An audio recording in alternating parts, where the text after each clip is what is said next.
정수기 점검 나왔습니다. 저는 서재에서 고개를 들었습니다. 그 순간 제 심장이 미친 듯이 뛰기 시작했습니다. 여기 필터 교체하겠습니다. 잠시만 기다려주세요. 청년이 작업복 주머니에서 공구를 꺼내며 말했어요. 저는 무심코 그의 뒷모습을 바라봤습니다. 청년이 고개를 옆으로 돌리는 순간 저는 숨이 멎는 줄 알았습니다. 왼쪽 귓불에 작은 점이 있었어요. 손톱만한 크기의 까만 점. 30년 전 제 아들 민준이에게도 똑같은 자리에 똑같은 점이 있었습니다. 고객님, 괜찮으세요? 청년이 의아한 표정으로 저를 쳐다봤어요. 저는 황급히 고개를 끄덕였습니다. 괜찮네. 하지만 괜찮지 않았어요. 청년의 얼굴을 제대로 본 순간 저는 더 이상 침착할 수 없었습니다. 모든 게 민준이를 너무 닮았다고 생각했었어요. 민준이는 30년 전 5살 때 유괴당했어요. 그 이후로 단 한 번도 소식이 없었습니다. 다 됐습니다. 필터 새 걸로 갈았고요. 이제 물맛이 훨씬 좋아지실 거예요. 청년이 환하게 웃으며 일어섰어요. 근데 자네, 이름이 어떻게 되나? 청년은 명찰을 가리키며 대답했습니다. 김준서입니다. 클린워터 정수기 소속이고요.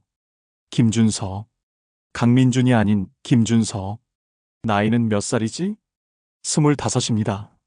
30년 전 유괴당했을 때 민준이가 5살이었으니 지금 살아있다면 정확히 35살이어야 했어요. 나이가 맞지 않았습니다. 하지만 저는 포기할 수 없었어요. 혹시 부모님은? 준서가 잠시 머뭇거리더니 담담하게 대답했습니다. 고아 출신입니다. 지금은 어머니랑 같이 살고 있는데 5년 전에 저를 입양해 주신 분이세요. 제 머릿속이 복잡해졌어요. 어머니가 많이 편찮으셔서요. 준서가 씁쓸하게 웃었어요. 회장님, 그럼 저 다음 고객한테 가봐야 해서. 준서가 공구를 챙기며 일어섰어요. 저는 그를 붙잡고 싶었지만 그럴 수 없었습니다. 아직 확신할 수 없었으니까요. 수고했네. 다음에 또 오게. 네, 다음 달에 정기 점검 때 뵙겠습니다. 준서가 허리를 숙여 인사하고 현관으로 향했어요. 그의 뒷모습을 보는 순간 30년 전 유괴범에게 끌려가던 민준이의 작은 등이 떠올랐습니다. 문이 닫히고 나서야 저는 무너져 내렸어요. 소파에 주저앉아 머리를 감싸 쥐었습니다. 오늘 만난 그 청년 김준서. 그가 정말 제 아들일까요? 아니면 제가 그리움에 미쳐서 닮은 사람을 아들로 착각하는 걸까요? 여러분이라면 이 상황에서 어떻게 하시겠습니까? 혹시 지금 서울에서 이 이야기를 듣고 계신가요? 아니면 부산에서 들으시나요? 댓글로 여러분이 계신 곳을 알려주세요. 그곳으로 이 아버지의 간절한 마음이 전해지도록 함께 기도하겠습니다. 그날 밤 저는 한숨도 잘 수 없었습니다. 이상하게 계속해서 그 청년의 얼굴이 떠올랐어요. 하지만 동시에 의심도 들었어요. 30년이란 세월이 흘렀는데 어떻게 그렇게 닮아 있을 수 있을까요? 혹시 제가 너무 간절한 나머지 보고 싶은 것만 보고 있는 건 아닐까요? 새벽 4시, 저는 박 비서에게 전화를 걸었습니다. 회장님, 이 시간에 무슨 일이십니까? 김준서라는 청년을 조사해줘. 클린워터 정수기 소속이야. 최대한 자세하게, 조용히. 박 비서는 30년 동안 제 곁을 지켜온 사람이에요. 민준이가 유괴되던 그날도 함께 있었던 유일한 목격자였죠. 그는 제 떨리는 목소리를 듣고 바로 알아챘습니다. 혹시 도련님과 관련이? 모르겠어. 하지만 확인해봐야 해. 사흘 후 박 비서가 보고서를 가져왔어요. 저는 떨리는 손으로 그 서류를 펼쳤습니다. 김준서, 25살, 고아원 출신, 5년 전 김순자라는 여성에게 입양됨, 현재 반지하 월세방 거주, 양어머니 만성 신부전으로 주 3회 투석 중, 그리고 준서의 하루 일정이 적혀 있었어요.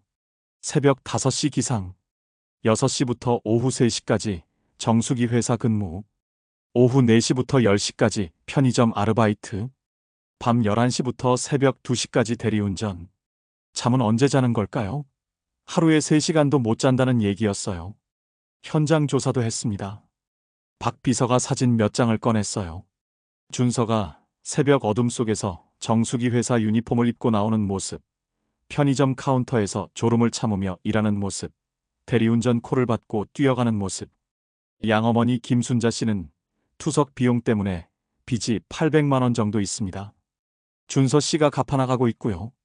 800만 원. 대한그룹 회장인 저에게는 점심값도 안 되는 돈이었어요. 하지만 하루 세 곳에서 일하는 준서에게는 평생 갚아야 할 빚이었을 겁니다. 더 조사할까요? 박 비서가 조심스럽게 물었어요. 저는 고개를 저었습니다. 아니, 내가 직접 확인해 봐야겠어. 다음 날, 저는 준서가 일하는 편의점을 찾아갔습니다.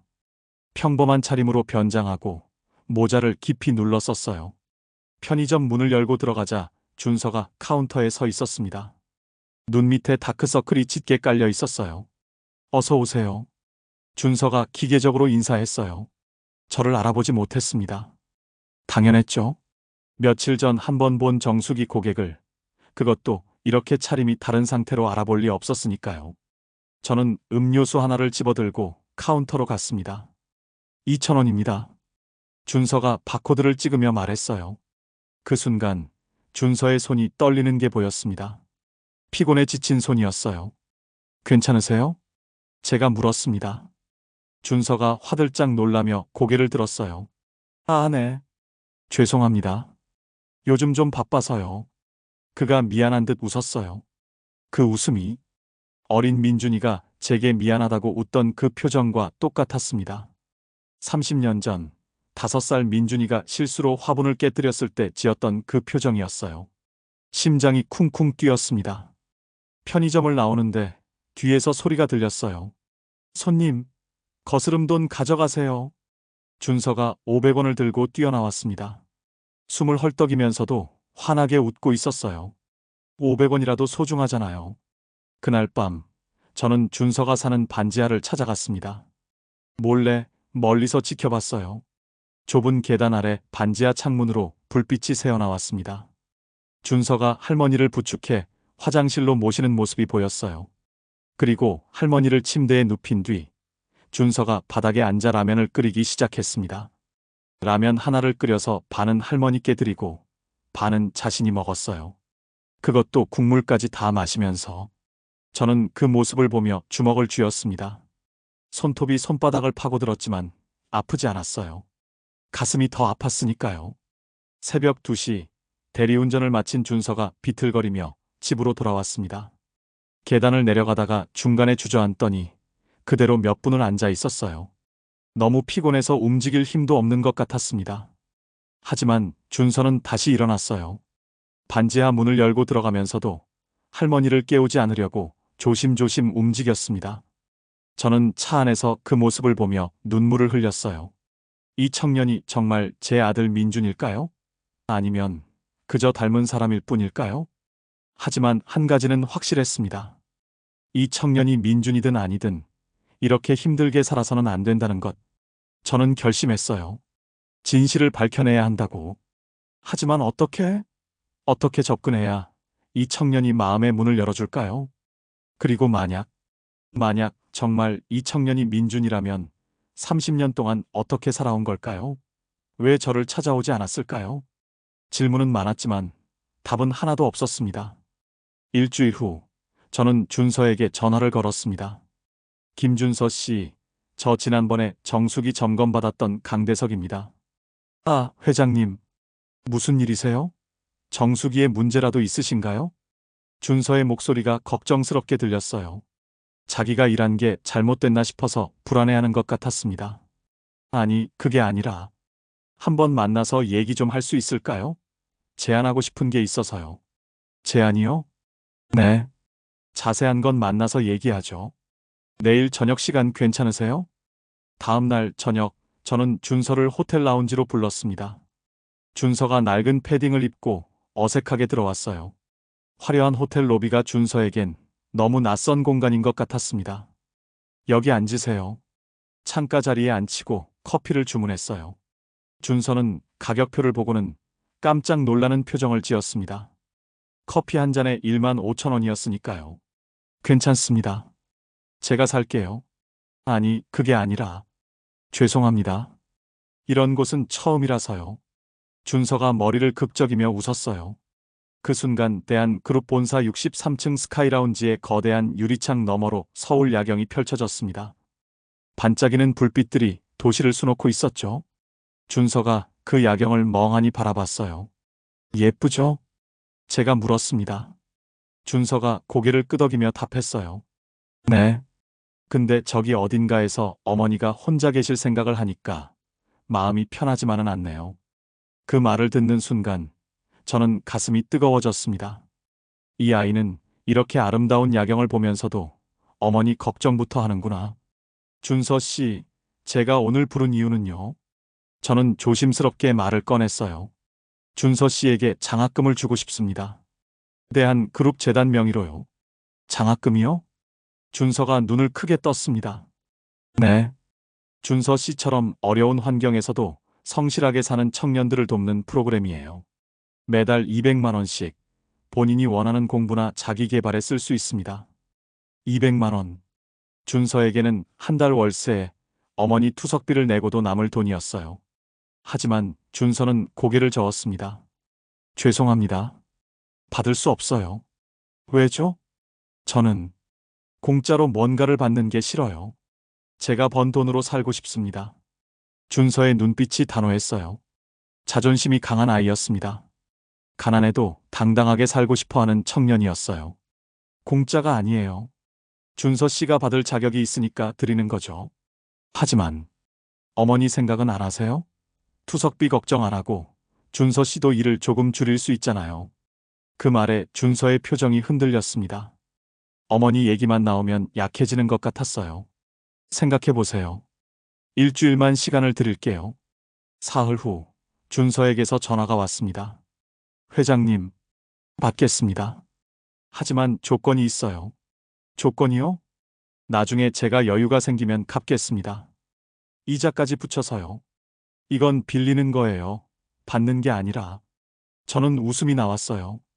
빌린다고 우기는 이 청년이 기특하면서도 안쓰러웠습니다. 알겠어요. 그렇게 하죠. 그날부터 저는 준서를 자주 만났습니다. 장학생 관리라는 명목으로요. 일주일에 한 번씩 만나 커피를 마시고 식사를 하면서 자연스럽게 대화를 나눴어요. 준서 씨, 부모님에 대한 기억은 전혀 없나요? 한 달쯤 지났을 때 저는 조심스럽게 물었습니다. 준서가 커피잔을 내려놓으며 고개를 저었어요. 없어요. 제 기억은 고아원에서부터 시작돼요. 고아원엔 언제 들어갔죠? 정확히는 모르겠는데 원장 선생님 말씀으로는 20년 전이라고 하더라고요. 그때 제가 5살이었대요. 20년 전. 5살. 제 심장이 쿵쾅거렸습니다. 민준이가 유괴당한 게 30년 전이었어요. 그때 민준이 나이가 5살. 그럼 10년 동안은 어디에 있었던 걸까요? 그 이전 기억은요? 아무것도 없어요. 완전히 백지예요. 가끔 꿈에서 누군가의 목소리가 들리긴 하는데 그게 누군지는 모르겠어요. 어떤 목소리인데요? 남자 목소리요. 부드럽고 따뜻한 그런 목소리예요. 근데 뭐라고 하는지는 기억이 안 나요. 제 목소리일까요? 30년 전 민준이에게 책을 읽어주던 제 목소리가 준서의 무의식 속에 남아있는 걸까요? 고아원에 데려온 사람은 누구죠? 지금 우리 어머니요. 김순자. 아, 그럼 어머니가 왜 고아원에? 그건 저도 잘 모르겠어요. 어머니는 그 얘기만 나오면 힘들어 하세요. 그래서 더 이상 묻지 않았어요. 준서가 씁쓸하게 웃었어요. 어쨌든 어머니가 저를 고아원에서 데려와서 5년 동안 키워주신 거죠. 그것만으로도 감사해요. 저는 준서를 바라봤습니다. 이 청년의 눈빛은 맑았어요. 원망도 분노도 없었습니다. 그저 감사한 마음만 가득했죠. 준서 씨는 참 착하네요. 착한 게 아니라 그냥 어머니가 소중해서요. 어머니가 아니었으면 저는 지금 어떻게 됐을지 몰라요. 그 말을 듣는 순간 저는 복잡한 감정에 휩싸였습니다. 만약 이 청년이 정말 민준이라면 김순자라는 여자는 어떤 사람일까요? 왜 5살 아이를 10년 동안 숨겨 키우다가 고아원에 맡긴 걸까요? 그리고 왜 5년 전에 다시 데려간 걸까요? 의문은 많았지만 함부로 물을 수 없었어요. 준서가 마음의 문을 닫아버릴까봐 두려웠습니다. 회장님, 괜찮으세요? 얼굴이 안 좋아 보이세요. 준서가 걱정스러운 표정으로 물었어요. 저는 고개를 저으며 웃었습니다. 아니야, 괜찮아. 그냥 준서 씨 얘기 듣다 보니 생각이 많아져서. 제 얘기요? 응. 준서 씨는 자기 부모가 누군지 궁금하지 않아요? 준서가 잠시 멈칫했어요. 그리고 천천히 고개를 저었습니다. 궁금하긴 해요. 하지만 찾고 싶지는 않아요. 왜죠? 저를 버린 사람들일 텐데 뭐하러 찾아요? 저를 사랑해 준 건 지금 우리 어머니예요. 그걸로 충분해요. 그 말이 제 가슴에 비수처럼 꽂혔습니다. 저를 버린 사람들. 만약 이 청년이 정말 민준이라면 저는 버린 게 아니었어요. 빼앗긴 거였죠. 하지만 준서는 그렇게 생각하지 않을 겁니다. 호텔을 나서는 준서의 뒷모습을 보며 저는 결심했어요. 진실을 밝혀내야 한다고. 하지만 조심스럽게 준서가 다치지 않도록. 그런데 그때는 몰랐습니다. 진실을 알게 되는 순간 저와 준서 모두 견딜 수 없는 고통을 마주하게 될 거라는 걸. 그날 밤 저는 박 비서를 다시 불렀습니다. 준서가 20년 전에 있었던 고아원을 찾아줘. 그리고 당시 원장이나 직원 중에 아직도 연락 가능한 사람이 있는지 확인해봐. 알겠습니다, 회장님. 이틀 후 박 비서가 주소를 가져왔어요. 경기도 외곽의 작은 고아원이었습니다. 지금은 문을 닫았지만 당시 원장 선생님이 근처에 살고 계신다고 했어요. 저는 혼자 그곳으로 향했습니다. 아무도 데려가지 않았어요. 이건 제가 직접 확인해야 할 일이었으니까요. 낡은 빌라 3층, 초인종을 눌렀습니다. 누구세요? 문이 열리고 70대로 보이는 할머니가 나왔어요. 안녕하세요. 20년 전 소망의 집 고아원을 운영하셨던 분이시죠? 그런데요. 누구신데 그걸 어떻게 해? 제 이름은 강대석입니다. 20년 전에 고아원에 맡겨진 아이에 대해 여쭤보고 싶어서요. 원장 선생님은 저를 물끄러미 바라보더니 문을 열어주었습니다. 들어오세요. 좁은 거실에 앉아 차를 마시며 저는 준서 어린 시절 사진을 꺼냈어요. 이 아이를 기억하세요? 원장 선생님이 사진을 보더니 고개를 끄덕였습니다. 기억하죠. 준서였어요. 참 착한 아이였는데. 이 아이가 언제, 어떻게 고아원에 왔는지 기억하세요? 그럼요. 어떻게 잊겠어요? 원장 선생님이 먼 곳을 바라보며 말했어요. 20년 전 가을이었어요. 밤 11시쯤이었을 거예요. 한 여자분이 5살쯤 된 아이 손을 잡고 찾아왔죠. 제 심장이 빠르게 뛰기 시작했습니다.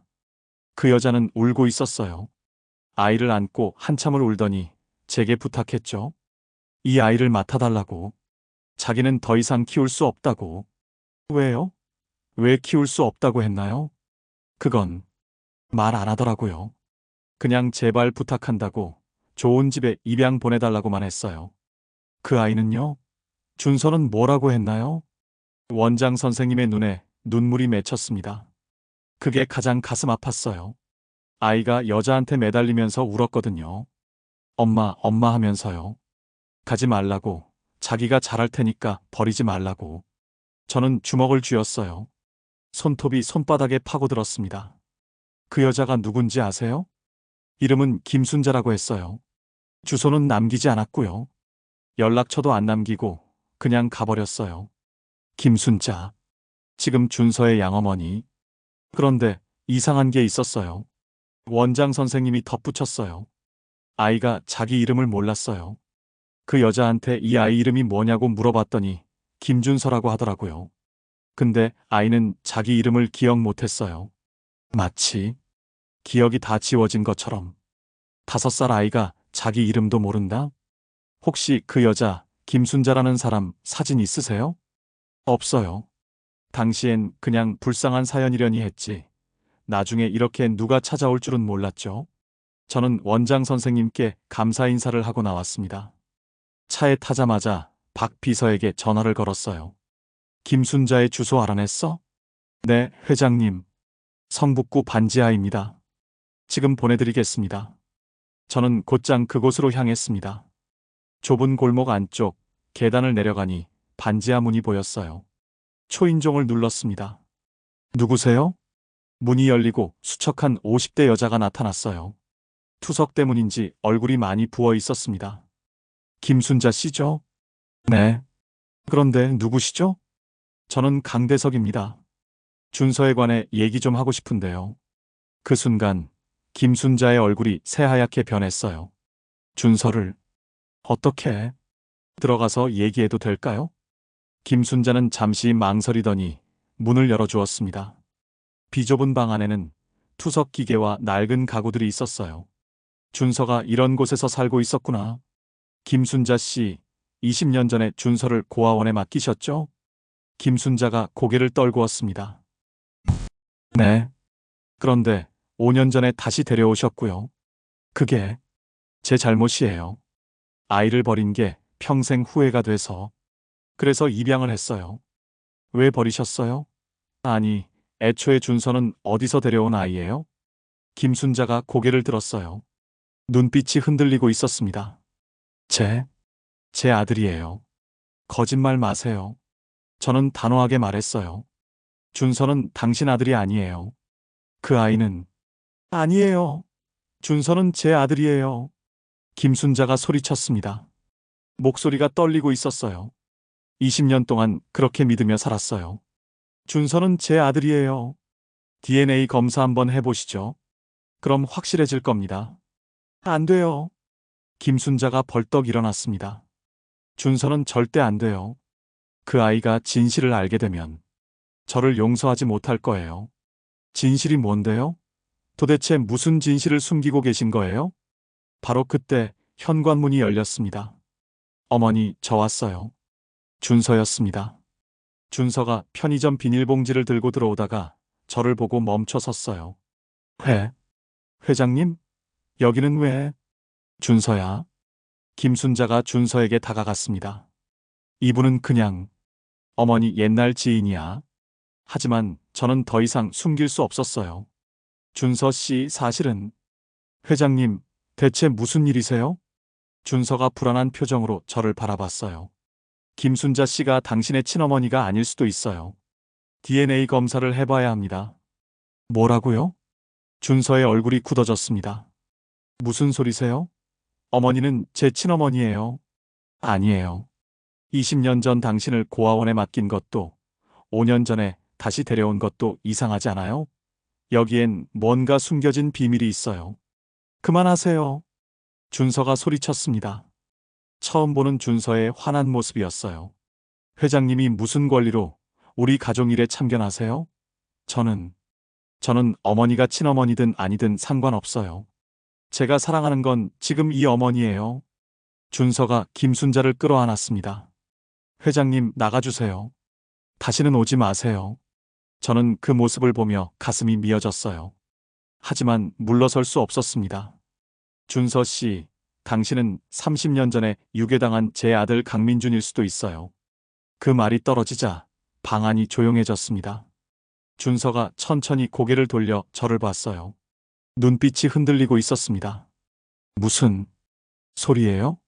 DNA 검사만 하면 알 수 있어요. 제발 한 번만. 싫어요.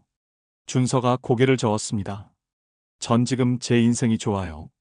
어머니랑 함께 있는 게 행복해요. 다른 건 알고 싶지 않아요. 하지만 나가주세요. 제발요. 준서의 목소리가 떨리고 있었어요. 울음을 참고 있는 것 같았습니다. 저는 결국 문을 나섰습니다. 계단을 올라가며 뒤를 돌아보니 반지하 창문으로 준서가 김순자를 안고 있는 모습이 보였어요. 둘 다 울고 있었습니다. 차에 타서도 저는 한참을 움직이지 못했어요. 핸들을 붙잡고 눈을 감았습니다. 이게 맞는 걸까요? 진실을 밝히는 게 정말 준서를 위한 일일까요? 하지만 한 가지는 확실했습니다. 김순자는 뭔가를 숨기고 있었어요. 그리고 그 비밀이 밝혀지는 순간 모든 게 무너질 것 같았습니다. 그날 이후 준서는 제 전화를 받지 않았습니다. 일주일이 지났어요. 저는 매일 준서에게 문자를 보냈지만 답장은 없었습니다. 장학금도 더 이상 받지 않겠다는 짧은 메시지만 왔을 뿐이었어요. 저는 멀리서 준서를 지켜봤습니다. 여전히 세 곳에서 일하며 힘들게 살아가고 있었어요. 하지만 예전보다 얼굴이 더 어두워 보였습니다. 제가 너무 성급했던 걸까요? 준서가 준비되지 않은 상태에서 진실을 들이밀었던 게 실수였을까요? 그러던 어느 날 밤, 박 비서에게서 급한 전화가 왔습니다. 회장님, 김순자 씨가 쓰러졌습니다. 지금 성북구 소재 중앙병원 응급실에 있습니다. 저는 곧장 병원으로 달려갔어요. 응급실 앞 복도에서 준서가 벽에 기댄 채 주저앉아 있었습니다. 얼굴이 새하얗게 질려 있었어요. 준서 씨. 준서가 고개를 들었습니다. 눈이 충혈돼 있었어요. 회장님, 어떻게? 소식 듣고 왔어요. 어머니는 어떻게 됐어요? 의사 선생님이. 시한부래요. 준서의 목소리가 떨렸습니다. 신장이 거의 망가졌대요. 투석도 이제 소용없대요. 길어야 한 달이래요. 준서가 두 손으로 얼굴을 가렸어요. 어깨가 떨리고 있었습니다.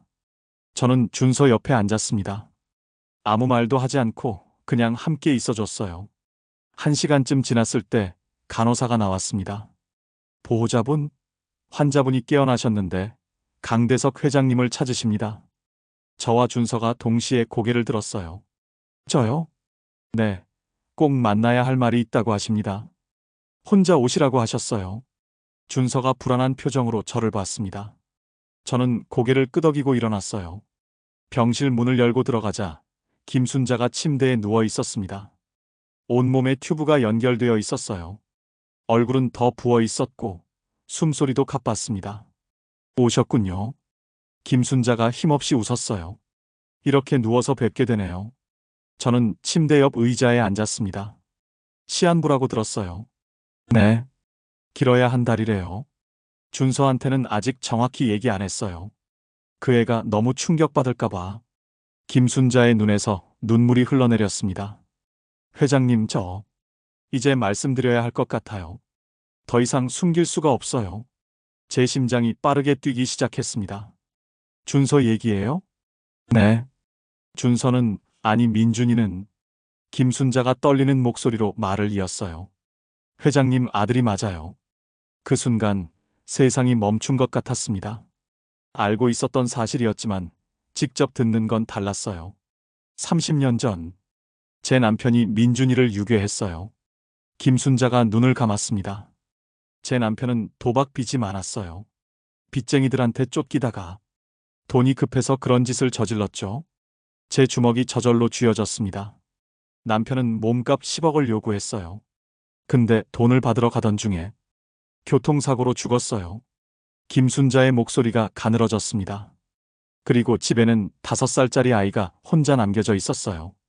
3일 동안 혼자 갇혀 있었던 민준이가. 저는 눈을 질끈 감았어요. 5살 민준이가 3일 동안 혼자. 얼마나 무서웠을까요? 얼마나 울었을까요? 처음엔 경찰에 신고하려고 했어요. 근데 민준이를 보는 순간 마음이 약해졌어요. 너무 예뻤거든요. 엄마 울면서 제 치마를 붙잡는 모습이. 김순자가 흐느꼈습니다. 그래서 키우기로 했어요. 제 아들로. 10년 동안 숨어서 키웠어요. 시골 외딴 집에서 아무도 모르게. 10년 동안이나요? 네. 민준이는 유괴 당시 충격 때문에 기억을 잃었어요. 자기 이름도 부모님도 다 잊어버렸죠. 그래서 이름을 바꿨어요. 김준서로. 저는 할 말을 잃었습니다. 민준이는, 아니 준서는 착한 아이로 자랐어요. 정말 예쁜 아이였어요. 저도 정이 들었어요. 진짜 제 아들처럼 사랑했어요. 그런데 왜 고아원에 맡긴 거예요? 15년 전에 암 진단을 받았어요. 김순자가 가슴을 짚었습니다. 유방암이었어요. 수술하고 항암 치료받으면서 더 이상 준서를 돌볼 수 없었어요. 그래서 고아원에 맡겼죠. 그렇게 버리고. 버린 게 아니에요. 김순자가 소리쳤습니다. 그러고는 기침을 했어요. 좋은 집에 입양 보내고 싶었어요. 저 같은 죄인이 아니라 제대로 된 부모 밑에서 행복하게 살기를 바랐어요. 하지만 5년 전에 다시 데려왔잖아요. 그게. 김순자가 고개를 떨궜습니다. 암이 재발했어요. 이번엔 신장까지 왔고요. 시한부 선고를 받았어요. 죽기 전에 마지막으로 준서를 보고 싶었어요. 그래서 고아원을 수소문해서 찾아냈죠. 그리고 입양을 한 거예요? 네. 준서는 저를 기억 못했어요. 당연하죠. 15년이 지났는데. 근데 신기하게도 준서가 저를 받아줬어요. 입양을 허락했어요. 김순자가 희미하게 웃었습니다. 그 5년이 제 인생에서 가장 행복한 시간이었어요. 비록 가난하고 힘들었지만 준서가 제 옆에 있었으니까요. 저는 김순자를 바라봤습니다. 분노가 치솟았어요. 이 여자 때문에 저는 30년 동안 아들을 잃고 살았습니다. 민준이는 재벌가 아들로 자랄 수 있었는데 이 여자 때문에 고아로 가난한 청년으로 자랐어요. 하지만 동시에 묘한 감정도 들었습니다. 이 여자가 아니었다면 민준이는 어떻게 됐을까요? 유괴범이 죽고 3일 동안 혼자 갇혀있던 5살 아이는 어쩌면 굶어 죽었을지도 몰라요. 회장님, 김순자가 제 손을 잡았습니다. 차가운 손이었어요. 용서해달라는 말은 안 할게요. 용서받을 자격이 없으니까. 하지만 한 가지만 믿어주세요. 뭘요? 저는 준서를, 민준이를 진심으로 사랑했어요. 제 목숨보다 더 소중하게 여겼어요. 김순자의 눈에서 눈물이 계속 흘러내렸습니다. 부탁이 있어요. 제가 죽으면 준서한테 진실을 말해주세요. 그리고 데려가 주세요. 원래 있어야 할 자리로. 준서가 원하지 않으면요? 그래도 알 권리는 있잖아요. 자기가 누군지, 어디서 왔는지. 바로 그때 병실 문이 벌컥 열렸습니다. 준서가 서 있었어요. 얼굴이 하얗게 질려 있었습니다. 어머니, 지금 무슨 말을 하신 거예요? 준서가 떨리는 목소리로 물었습니다.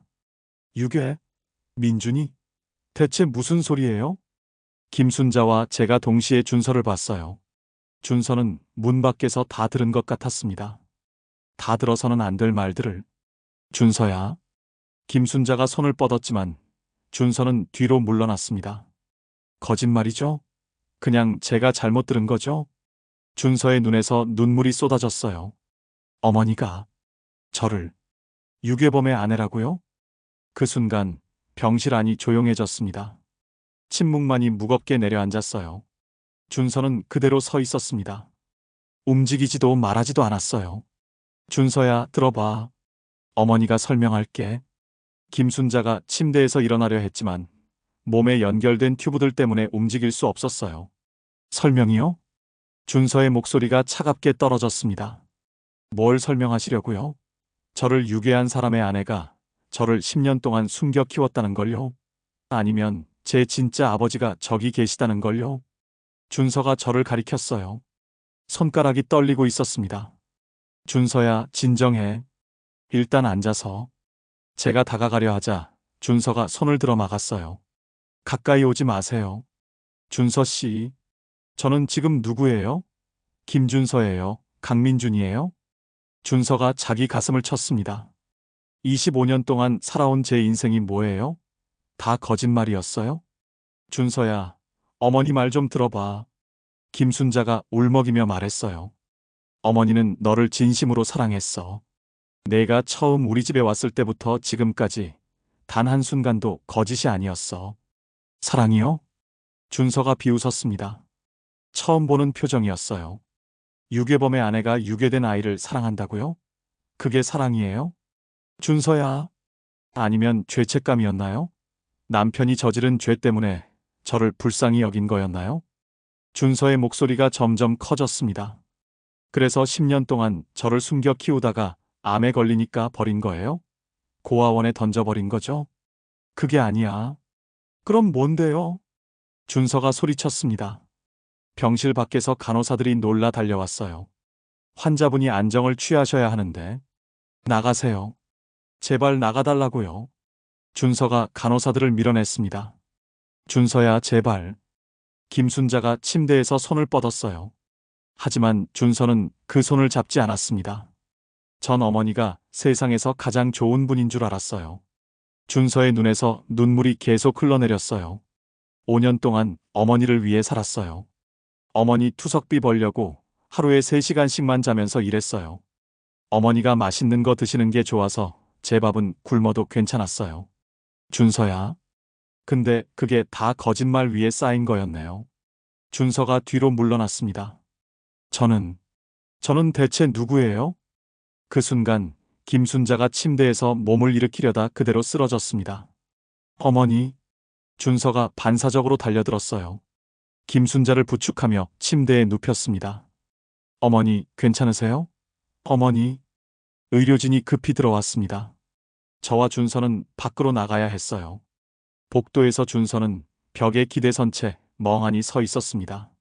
저는 조심스럽게 다가갔어요. 준서 씨, 회장님은 제가 아들이 맞다고 확신하세요? 준서가 저를 똑바로 쳐다봤어요. DNA 검사를 해봐야 확실히 알 수 있겠지만 난 확신해요. 넌 내 아들 민준이야. 민준이? 준서가 그 이름을 입 밖으로 꺼냈습니다. 전 그 이름이 낯설어요. 25년 동안 김준서로 살았는데 갑자기 강민준이 되라고 하면 어떻게 해야 해요? 천천히 받아들이면 돼. 시간을 가져도 괜찮아. 시간이요? 준서가 쓴 웃음을 지었어요. 전 지금 제 인생이 통째로 부정당한 기분이에요. 시간이 지나면 괜찮아질까요? 저는 대답할 수 없었습니다. 1시간 후 의사가 나왔어요. 환자분 상태가 많이 안 좋습니다. 각오하셔야 할 것 같습니다. 얼마나 남았어요? 준서가 떨리는 목소리로 물었습니다. 며칠?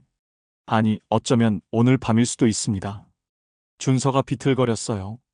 저는 재빨리 준서를 붙잡았습니다. 마지막으로 할 말이 있으시면 지금 들어가시는 게 좋겠습니다. 준서는 한참을 망설이다가 병실 문을 열었어요. 저도 따라 들어갔습니다.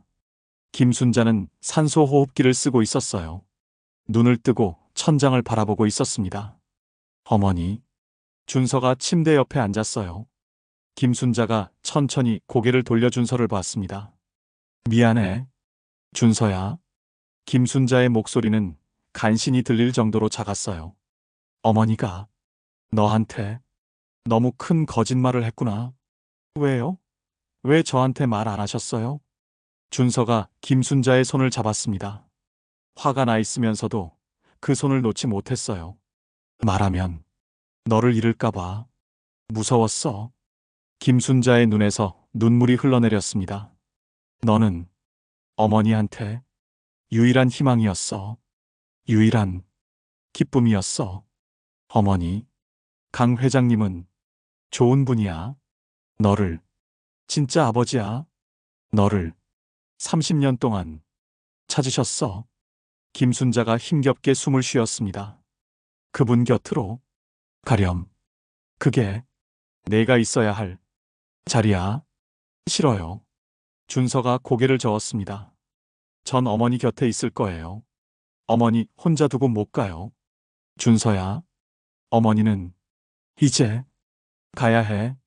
김순자가 준서의 얼굴을 쓰다듬었어요. 차가운 손이었습니다.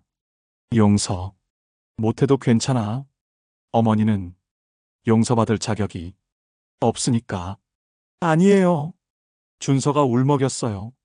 전 어머니가 좋아요. 어머니가 유괴범의 아내든 거짓말을 했든 전 어머니가 좋다고요. 고마워. 그 말 들을 수 있어서 행복해. 김순자가 미소 지었습니다. 평화로운 미소였어요. 사랑한다. 준서야. 진심으로 사랑했어. 저도 사랑해요, 어머니. 준서가 김순자의 손을 꽉 잡았습니다. 죽지 마세요. 제발. 저 혼자 두고 가지 마세요. 하지만 김순자의 눈이 천천히 감겼습니다. 고마워. 내 아들 되어줘서. 그리고 김순자의 손에서 힘이 빠졌어요. 어머니, 어머니. 준서가 김순자를 흔들었지만 대답이 없었습니다. 심전도 기계에서 삑 소리가 길게 울렸어요. 의료진이 달려들었지만 소용없었습니다. 김순자는 그렇게 세상을 떠났습니다. 준서는 김순자의 손을 잡은 채 그대로 굳어 있었어요. 울지도 못하고 그저 멍하니 어머니를 바라봤습니다. 저는 준서의 어깨를 감싸 안았어요. 괜찮아. 다 괜찮을 거야. 하지만 준서는 움직이지 않았습니다. 인형처럼 제 품에 안긴 채 죽은 어머니를 바라보고만 있었어요. 얼마나 시간이 흘렀을까요? 준서가 천천히 입을 열었습니다. 전 그냥 김준서로 살고 싶어요. 준서야. 강민주는 이미 30년 전에 죽었어요. 지금 살아있는 건 김준서예요. 준서가 저를 봤어요. 눈빛에 생기가 없었습니다. 회장님, 죄송하지만 전 회장님의 아들이 될 수 없을 것 같아요. 그 말이 제 가슴을 찔렀습니다. 30년 만에 찾은 아들이 제 아들이 되길 거부하고 있었어요. 장례식은 조용히 치러졌습니다. 준서와 저, 그리고 박 비서만이 참석했어요. 김순자를 아는 사람이 별로 없었거든요. 조문객도 없었습니다. 준서는 장례식 내내 한마디도 하지 않았어요. 그저 영정 사진 앞에 앉아 멍하니 어머니를 바라볼 뿐이었습니다. 장지로 가는 길도 하관하는 순간도 준서는 눈물 한 방울 흘리지 않았어요. 너무 큰 충격에 감정이 마비된 것 같았습니다. 화장을 마치고 납골당에 안치하는 순간 준서가 무릎을 꿇었어요. 어머니, 편히 쉬세요. 그 짧은 말이 전부였습니다. 납골당을 나오는 준서의 뒷모습은 너무나 외로워 보였어요. 25년 동안 함께했던 유일한 가족을 잃은 청년의 모습이었습니다. 준서 씨, 이제 어디로 갈 거예요? 제가 조심스럽게 물었어요. 준서는 잠시 멈칫하더니 대답했습니다. 반지하로 돌아갈 거예요. 제가 살던 곳으로. 혼자서? 네. 혼자 괜찮아요. 우리 집으로 가는 게 어때요? 넓은 방이 많아요. 편하게. 괜찮습니다. 준서가 저를 보며 말했어요. 회장님께서 많이 도와주셨어요. 장례 비용도 대주시고 마지막까지 함께 해주셨잖아요. 진심으로 감사드려요. 준서야. 하지만 전 아직 준비가 안 됐어요. 회장님의 아들이 되는 게 뭔지, 강민준으로 사는 게 뭔지 아무것도 모르겠어요. 준서의 목소리가 떨렸습니다. 시간을 주세요. 제발요. 저는 고개를 끄덕였어요. 더 이상 강요할 수 없었습니다. 알았어. 천천히 생각해. 내가 기다릴게. 고맙습니다. 준서가 고개를 숙여 인사하고 돌아섰어요.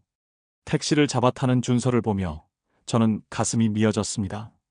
30년 만에 찾은 아들인데 손 한 번 제대로 잡아보지 못하고 보내야 한다니. 그날 밤 박 비서가 저를 찾아왔습니다. 회장님, DNA 검사 결과가 나왔습니다. 결과가? 저는 깜짝 놀랐어요. 준서는 DNA 검사를 거부했는데 언제 검사를 한 걸까요? 장례식장에서 준서 씨가 쓰던 종이컵을 가져왔습니다. 그걸로 검사를 의뢰했습니다. 박 비서가 봉투를 건넸어요. 저는 떨리는 손으로 결과지를 펼쳤습니다. 친자 확률 99.99%. 강민준이 맞았습니다. 준서는 제 아들이었어요. 30년 동안 그리워했던, 밤마다 꿈에 나오던 제 아들이었습니다. 저는 그 자리에 주저앉아 울었어요. 60평생 처음으로 소리내어 울었습니다. 회장님, 찾았어. 내 아들을 찾았어. 박 비서도 눈시울을 붉혔어요. 그도 30년 동안 저와 함께 민준이를 찾아왔으니까요. 준서 씨한테 알려드릴까요? 아니, 아직은 아니야. 저는 눈물을 닦았습니다. 준서가 스스로 받아들일 때까지 기다려야 해. 억지로 떠밀면 안 돼. 하지만 회장님, 괜찮아. 이미 30년을 기다렸는데 조금 더 기다릴 수 있어. 그날부터 저는 멀리서 준서를 지켜봤습니다.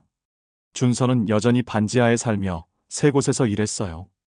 어머니가 남긴 빚 800만 원을 갚기 위해서였습니다. 저는 몰래 정수기 회사에 연락해서 준서의 급여를 올려달라고 했어요. 편의점 사장에게도 보너스를 주라고 했습니다. 준서가 대리운전하다 사고 날까봐 밤마다 경호팀을 보내 멀리서 지키게 했어요.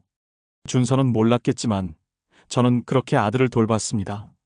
2달이 지났을 때였습니다. 박 비서가 급히 전화를 걸어왔어요. 회장님, 준서 씨가 회사로 찾아왔습니다. 뭐라고? 저는 서둘러 회의를 중단하고 접견실로 향했습니다. 준서가 서 있었어요. 낡은 패딩 대신 깔끔한 정장을 입고 있었습니다. 머리도 단정하게 빗어넘겼고요. 준서야. 회장님, 안녕하세요. 준서가 허리를 숙여 인사했어요. 예전보다 얼굴에 생기가 돌았습니다. 앉아. 무슨 일로 왔어? 준서가 소파에 앉으며 말했습니다. 저 DNA 검사 결과를 받았습니다. 제 심장이 뛰기 시작했어요. 박 비서님이 가져다 주셨어요. 제가 정말 회장님 아들이라고. 강민준이라고. 그래. 저는 고개를 끄덕였습니다. 넌 내 아들이야. 30년 전 잃어버린 내 아들 민준이. 준서가 잠시 눈을 감았어요. 깊게 숨을 쉬더니 다시 눈을 떴습니다. 사실 저도 알고 있었어요. 김순자 어머니가 마지막에 하신 말씀들, 그리고 회장님이 저를 대하시는 모습, 다 이해가 됐어요. 그래서 전 아직도 잘 모르겠어요. 강민준으로 사는 게 뭔지, 재벌가 아들이 되는 게 뭔지. 준서가 저를 똑바로 쳐다봤어요. 하지만 한 가지는 알겠어요. 회장님이 진심으로 저를 찾으셨다는 것. 제 눈에 눈물이 맺혔습니다. 30년 동안 단 하루도 너를 잊은 적이 없었어. 매일 밤 내 생각을 했어. 알아요. 그래서 준서가 잠시 말을 멈췄어요. 무언가 용기를 내는 것 같았습니다. 회장님 곁에 있고 싶어요. 아버지 곁에. 저는 숨이 멎는 줄 알았습니다. 정말이니? 네. 하지만 준서가 고개를 들었어요. 조건이 있어요. 뭐든지 들어줄게. 저를 당장 아들이라고 소개하지 말아주세요. 주변에도 알리지 말아주세요. 왜? 전 아직 준비가 안 됐어요. 갑자기 재벌가 아들이 되면 감당할 자신이 없어요. 준서가 손을 꼭 쥐었습니다. 대신 회장님 회사에서 일하고 싶어요. 밑바닥부터 시작해서 천천히 배우고 싶어요. 그러다가 언젠가 제가 준비됐을 때 아들로 인정받고 싶어요. 저는 준서를 바라봤습니다. 이 청년이 얼마나 성숙한지, 얼마나 똑똑한지 새삼 깨달았어요. 알겠어. 그렇게 하자. 그리고 준서가 고개를 숙였습니다. 김순자 어머니 빚 800만 원을 제가 직접 갚고 싶어요. 회장님이 대신 갚아주시면 안 돼요. 그건 제가 어머니한테 할 수 있는 마지막이에요. 저는 가슴이 뜨거워졌어요. 이 아이는 자기를 유괴한 사람의 아내였던 김순자를 끝까지 어머니로 여기고 있었습니다. 그래, 내가 하고 싶은 대로 해. 감사합니다, 회장님. 준서가 일어나 깊게 허리를 숙였어요. 아, 그리고 준서가 머뭇거리더니 입을 열었습니다. 제가 아버지라고 불러도 될까요? 아직 익숙하지 않아서 어색할 것 같긴 한데. 그 말을 듣는 순간 저는 참았던 눈물을 쏟아냈어요. 그래, 그럼 그렇게 불러줘. 아버지. 준서가 조심스럽게 그 단어를 입 밖으로 꺼냈습니다. 30년 만에 듣는 그 호칭이었어요. 저는 준서를 끌어안았습니다. 아들을 품에 안고 한참을 울었어요. 준서도 제 등에 손을 올렸습니다. 어색하게 조심스럽게. 하지만 확실히 거기에 있었어요. 천천히 가자. 우린 이제 시간이 많아. 네, 아버지. 그날 준서는 대한그룹 신입사원으로 입사했습니다. 강민준이 아닌 김준서라는 이름으로. 저는 인사팀에 특별히 당부했어요. 준서를 다른 신입사원과 똑같이 대하라고. 특혜도 차별도 없이. 준서는 물류팀 막내로 배치됐어요. 가장 힘든 부서였습니다. 하지만 준서는 한마디 불평 없이 일했어요. 새벽부터 출근해서 밤늦게까지 남아 일했습니다. 동료들한테 먼저 커피를 사주고 굳은 일을 도맡아 했어요. 저는 멀리서 그런 준서를 지켜봤습니다. 가끔 준서가 제 사무실에 놀러 왔어요. 저녁 먹으러 가자고, 커피 한잔 하자고. 그럴 때마다 저는 세상을 다 가진 것처럼 행복했습니다. 아들과 함께 밥을 먹고 대화를 나누고 웃을 수 있다는 게 이렇게 감사한 일인 줄 처음 알았어요. 어느 날 준서가 제게 물었습니다. 아버지, 저 언제쯤 주변에 아들이라고 소개하실 건가요? 내가 준비됐을 때. 서두를 필요 없어. 사실은 이미 준비됐어요. 준서가 웃으며 말했어요. 하지만 지금이 좋아요. 그냥 김준서로 아버지 곁에 있는 게 편해요. 그래? 네. 나중에 제가 정말 실력을 인정받았을 때, 그때 밝혀도 늦지 않잖아요. 저는 준서의 머리를 쓰다듬었어요. 넌 참 똑똑한 아이구나. 아버지 아들이니까요. 준서가 장난스럽게 웃었습니다. 30년 만에 돌아온 제 아들은 이렇게 웃을 줄도 아는 청년이 됐습니다. 그리고 저는 알았어요. 김순자가 준서를 15년 동안 키운 건 죄였지만 동시에 축복이기도 했다는 걸. 그 여자가 아니었다면 준서는 이렇게 착하고 성실한 청년으로 자랄 수 없었을 테니까요. 준서야, 내 아버지. 고맙다. 내 아들로 돌아와줘서. 저야말로 감사해요. 아버지를 만나서. 우리는 서로를 바라보며 웃었습니다. 30년의 상처가 아물기 시작하는 순간이었어요. 3년이 흘렀습니다. 대한그룹 본사 30층 회의실에서 임원회의가 열리고 있었어요. 저는 회의를 주재하며 각 팀의 보고를 듣고 있었습니다. 다음은 유통사업부 보고입니다. 김준서 과장 발표해 주세요. 김준서. 제 아들이 단상에 올랐어요. 깔끔한 정장을 입은 준서는 더 이상 3년 전 그 수척한 청년이 아니었습니다. 당당하고 자신감 넘치는 모습으로 프레젠테이션을 시작했어요. 지난 분기 유통망 확대 전략에 대해 보고드리겠습니다. 준서의 목소리는 차분하고 명확했어요. 데이터를 바탕으로 논리적으로 설명하는 모습이 프로페셔널했습니다. 회의실에 모인 임원들이 고개를 끄덕이며 준서의 발표를 들었어요. 누구도 준서가 신입 3년 차라는 사실을 믿지 못했습니다. 훌륭한 전략이네요. 김 과장, 이번 프로젝트 팀장 맡아보겠나? 한 상무가 물었어요. 준서가 공손하게 대답했습니다. 감사합니다. 최선을 다하겠습니다. 회의가 끝나고 준서가 제 사무실로 들어왔어요. 아버지, 발표 어땠어요? 완벽했어. 3년 만에 정말 많이 성장했구나. 아버지가 옆에서 많이 가르쳐 주셨잖아요. 준서가 웃으며 소파에 앉았습니다. 예전처럼 어색하지 않았어요. 이제는 정말 편안한 부자 사이가 됐습니다. 아, 참. 오늘 오후에 시간 있으세요? 왜? 무슨 일 있어? 김순자 어머니 기일이에요. 같이 납골당 다녀올까 해서요. 제 가슴이 따뜻해졌습니다. 준서는 3년이 지난 지금도 김순자를 잊지 않고 있었어요. 그래, 같이 가자. 오후 4시, 저와 준서는 납골당으로 향했습니다. 김순자의 위패 앞에 꽃을 놓고 절을 했어요. 준서가 조용히 말했습니다. 어머니, 잘 지내고 계시죠? 저 요즘 아버지 회사에서 잘하고 있어요. 과장도 됐고요. 준서의 목소리가 조금 떨렸어요. 어머니가 남기신 빚도 다 갚았어요. 2년 걸렸지만 제 손으로 다 갚았어요. 이제 어머니 걱정 안 하셔도 돼요. 저는 준서의 어깨를 토닥였습니다. 어머니가 자랑스러워 하실 거야. 그러면 좋겠어요. 준서가 위패를 바라보며 말했어요. 사실 가끔 생각해요. 만약 어머니가 저를 고아원에 안 맡기고 계속 키우셨다면 어땠을까? 아니면 처음부터 저를 경찰에 신고하셨다면 어땠을까? 그랬으면? 글쎄요. 더 일찍 아버지를 만났겠죠. 하지만 지금의 제가 아니었을 것 같아요. 준서가 저를 봤어요. 가난하게 살면서 많은 걸 배웠어요. 돈의 소중함, 사람의 소중함, 작은 것에 감사하는 마음. 만약 처음부터 재벌가 아들로 자랐다면 그런 걸 몰랐을 거예요. 그래, 넌 그래서 더 특별한 거야. 저는 준서를 안았습니다. 힘들게 살았지만 삐뚤어지지 않았어. 착하고 성실한 사람으로 자랐어. 그게 내 가장 큰 장점이야. 아버지. 민준아.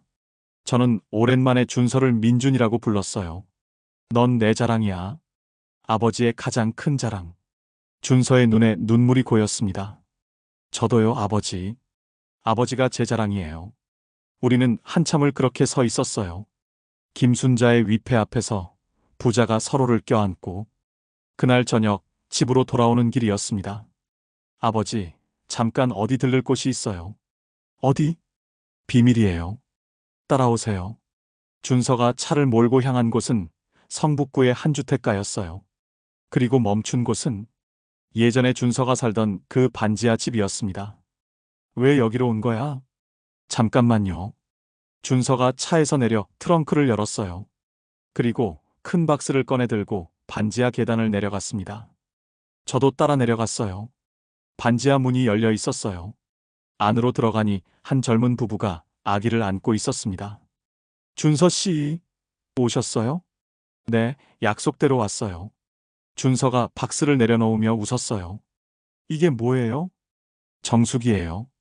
제가 3년 동안 일했던 회사 제품이고요. 설치도 제가 직접 할게요. 준서가 박스를 뜯기 시작했어요. 저는 그제야 이해했습니다. 준서는 자기가 살던 집에 새로 입주한 가족에게 정수기를 선물하러 온 거였어요. 아기 있는 집은 물이 깨끗해야 하거든요. 필터도 6개월마다 제가 와서 무료로 갈아드릴게요. 정말요? 너무 감사한데. 괜찮아요. 저도 여기서 5년 동안 살았거든요. 힘들었지만 행복한 기억도 많은 곳이에요. 준서가 능숙하게 정수기를 설치하기 시작했어요.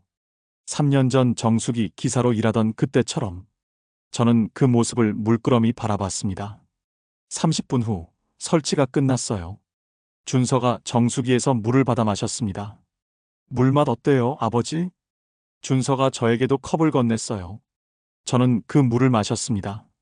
시원하고 깨끗한 물이었어요. 좋네. 아주 맛있어. 그죠? 제가 3년 동안 이 물맛을 지키려고 얼마나 열심히 일했는데요. 준서가 장난스럽게 웃었어요. 집을 나오며 저는 준서에게 물었습니다. 왜 저 집에 정수기를 선물한 거야? 저도 누군가의 도움을 받았잖아요. 아버지한테, 김순자 어머니한테, 많은 사람들한테. 준서가 하늘을 올려다봤어요. 그래서 저도 누군가를 도와주고 싶어요. 제가 받은 사랑을 다른 사람한테 나눠주고 싶어요. 저는 준서의 어깨를 감싸 안았습니다. 넌 정말 훌륭한 사람이 됐구나. 아버지 덕분이에요. 차를 타고 집으로 돌아가는 길, 준서가 물었어요. 아버지, 언젠가 제 정체를 밝힐 거예요? 내가 원하면 언제든. 아직은 아니에요. 지금처럼 김준서로 사는 게 좋아요. 그럼 계속 그렇게 살면 되지. 하지만 언젠가는 밝혀야겠죠?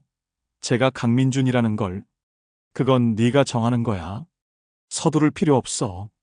준서가 고개를 끄덕였어요. 좋아요.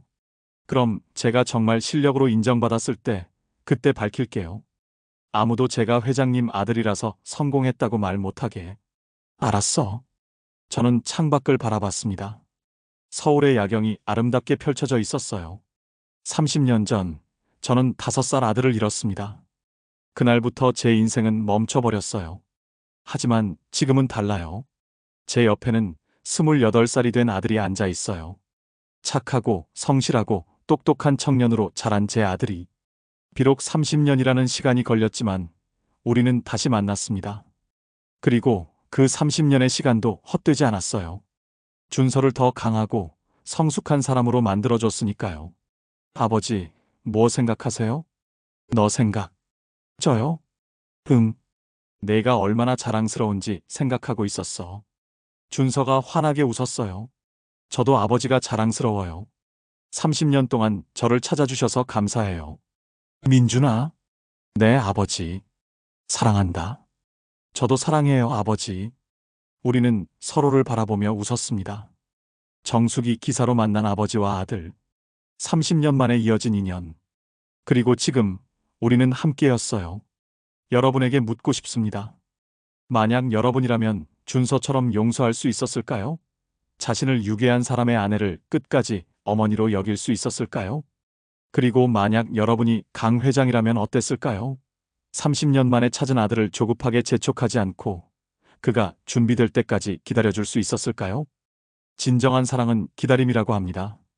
서두르지 않고 강요하지 않고 그저 옆에서 지켜봐주는 것. 강 회장과 준서는 그렇게 서로를 사랑했습니다. 그리고 그 사랑이 30년의 상처를 치유했어요. 어쩌면 우리 모두에게 필요한 건 이런 사랑이 아닐까요? 성급하게 결과를 바라지 않고 천천히 함께 걸어가는 사랑 말입니다. 오늘도 누군가를 기다리고 계신가요? 그렇다면 조금만 더 참아주세요. 때가 되면 반드시 만나게 될 겁니다. 강 회장과 준서가 그랬던 것처럼.